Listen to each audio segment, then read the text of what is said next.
and family for helping and supporting these students to what could be the most important part of a child's life. But of course, I must thank the teachers as well. As we have grown, we have seen many teachers come and go. Teachers have given us the fondest memories of our childhood, and we will never forget them as we move into our high school years.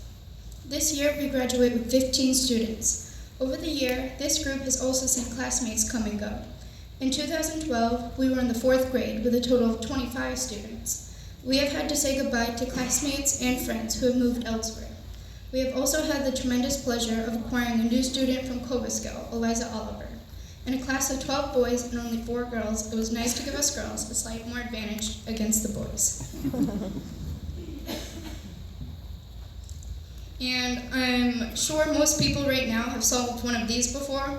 I personally have no idea how the mechanics of this works, but for anyone who doesn't know, it's called a Rubik's Cube.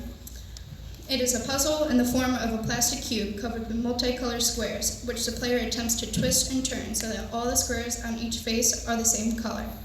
It takes mathematical strategy and pattern to solve a Rubik's Cube, but I have found that it symbolizes our future life as high schoolers as well. Like the Rubik's Cube, life needs to be solved. Each face represents one solid color of your life. Of course, there will be many twists and turns, and sometimes you'll get stuck. Life is all about challenges and not being totally sure about things, but taking the risks and doing them anyway. Eventually, you'll get it right, and your puzzle will be solved. Now I'd like to share a quote with you. It is from a very wise teenager. He goes by the name of Ferris Bueller. In the 1986 comedy, a young teenager, Ferris Bueller, has a skill for cutting classes and getting away with it. Life moves pretty fast. If you don't stop and look around once in a while, you could miss it. This quote is very true all around. It is basically telling us to stop and smell the roses and enjoy life. Not by cutting classes, of course, but I'm sure you see my point. Graduations can be seen as a coming of age, a sort of official way to recognize when a person steps into the next stage of life. Moving from middle school and into high school can be very challenging. With each year, you have become a little more independent. We have become more of leaders rather than followers. We have had some great times this year, and maybe we have had some tough times, but we did it and we succeeded.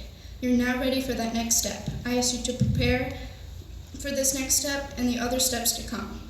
So congratulations to all the graduates. Congratulations to the parents. And finally, congrats to the teachers and everyone else who has helped our graduates reach here today. Now we move from middle school, and now on to high school. Congratulations again, and thank you for your attention.